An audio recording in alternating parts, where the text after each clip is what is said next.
আমরা জয় হব ইনশাল্লাহ। আল্লাহ বিচার করেন, আবাবিল পাখি যেরকম ধ্বংস হয়েছে ইনশাল্লাহ তাদেরও হবে। এত পরিমাণ বোমা তারা পেলে কোথায়?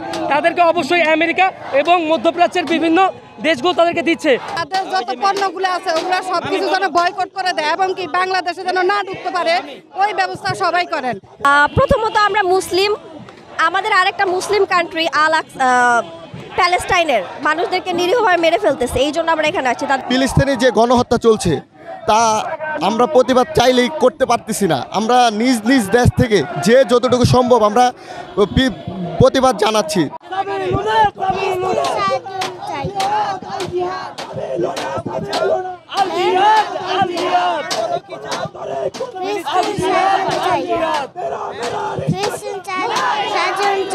আমরা জয় হব ইনশাল্লাহ। আল্লাহ বিচার করেন, আবাবিল পাখির যেরকম ধ্বংস হয়েছে ইনশাল্লাহ তাদেরও হবে। ইসরায়েল নামে কোনো রাষ্ট্র থাকবে না ইনশাল্লাহ। জয় বাংলা, নারায় থাকবে আল্লাহু আকবার। আচ্ছা, আজকে আমাদের রাস্তায় নামার একমাত্র কারণ হচ্ছে আমরা ফিলিস্তিনের পক্ষে দাঁড়িয়েছি, আমরা ইসরায়েলের বিরোধিতা করছি। কেননা আপনারা গত 1.5 বছর যাবত দেখতে পাচ্ছেন যে গত 1.5 বছর যাবত ইসরায়েল ফিলিস্তিনের উপরে নির্মমভাবে অত্যাচার চালাচ্ছে। তারা এই 1.5 বছরে প্রায় 50,000-এর বেশি শিশু কিশোর এবং মাদের হত্যা করে ফেলেছে, যার বিরুদ্ধে আমরা আজকে প্রতিবাদটি করছি। কেননা আমরা মুসলিম হিসেবে আমাদের প্রত্যেকের দায়িত্ব ফিলিস্তিনের পক্ষে দাঁড়ানো। আপনারা সকলে দেখছেন যে তারা পাখির মতো মানুষগুলোকে মারছে, তারা যে পরিমাণ বোমা হামলাগুলো করছে, এত পরিমাণ বোমা তারা পেলে কোথায়?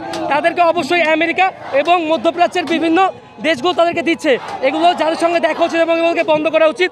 এবং আমি সকল মুসলিম কান্ট্রিকে বলতে চাই, সকল মুসলিম কান্ট্রি একত্রিত হোক, ফিলিস্তিনের পাশে দাঁড়াক। থেকেই করছি। এবং আমি আমার নিজের দিক থেকে যদি বলি, আমি এখন যখন থেকে ইসরায়েলি পণ্য বয়কট করেছি তখন থেকে আমি এখন কোকা-কোলা খাইনি। তো আমরা মুসলিম হিসেবে আমাদের প্রত্যেকের উচিত থেকে বয়কট করা। ছেলে মেয়েদেরকে নিয়ে এসেছি কারণ ফেসবুক খুললে দেখা যায় যে মুসলমানের উপরে অনেক অত্যাচার করে, নির্যাতন করে, এগুলো দেখে আমাদের কাছে অনেক খারাপ লাগে। তাই এই জন্য আমরা আজকে নেমেছি, সারা বিশ্বে সবাই যেন মুসলিমরা একত্র হয়ে থাকতে পারি। আসলে ফিলিস্তিনের গণহত্যা নিয়ে কিছু বলার নেই, এটা আমরা সবাই জানি যে ইসরায়েল কীভাবে ফিলিস্তিনের উপর নির্বিচারে হত্যা করছে। তারপর বিভিন্ন মধ্যপ্রাচ্য দেশগুলো যেরকম আরব, তারপর তুরস্ক, এরা চুপ করে আছে, কোনো প্রতিবাদ করতেছে না। তো আমাদের হচ্ছে সামান্য কিছু একটা যাতে বিশ্বের কাছে পৌঁছে যায়। আমি এসেছি আমার মানবতার খাতিরে, কারণ আমি যখনই ফেসবুকে ঢুকি বা সোশ্যাল মিডিয়ায় ঢুকি, মানে আমি থাকতে পারি না। ছোট ছোট বাচ্চারা যেভাবে মারা যাচ্ছে, তারপর হসপিটালে চিকিৎসা হচ্ছে না, তাদের খাবার নেই। তো এটা দেখে আমার ঘরে থাকতে ইচ্ছা করতেছিল না। তো সবাই মিলে ফ্রেন্ডরা বলতেছে যে যাবে, তো আমিও তাদের সাথে আসি সাপোর্ট দেওয়ার জন্য। আমরা তো আর সেখানে গিয়ে তাদেরকে প্রোটেক্ট করতে পারতেছি না, তাই আমরা দূর থেকে তাদেরকে আমরা যে তাদের পাশে আছি সেটা দেখানোর জন্য আমরা এখানে আছি। ফিলিস্তিনের গণহত্যা, তারা যে এই যে জেনোসাইড শুরু করেছে প্রায় 2023 সাল থেকে, এত মানুষ আমরা এটার বিরোধিতা করছি, তারা কিন্তু কোনোভাবেই এই জিনিসটা কি বলে, আসলে তারা যে একটা অমানবিকতার যে একটা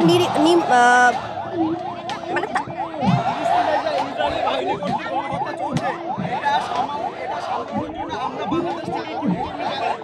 শুধু বাংলাদেশ থেকে তো আসলে উদ্যোগ নেওয়া যায় না। আমার মনে হয় পুরো পৃথিবী, পুরো বিশ্ববাসীর উচিত তাদের পাশে দাঁড়ানো। ইসরায়েল যে আক্রমণ করা হচ্ছে গাজাদের উপর, পুরোটাই হচ্ছে রাজনৈতিক কারণে। এটা একান্তই কাম্য না। আমাদের প্রত্যেকটা দেশের, প্রত্যেকটা শ্রেণীর এবং প্রত্যেকটা বর্ণের মানুষের আপনার মানবতার দিক থেকে হলেও এগিয়ে আসা উচিত।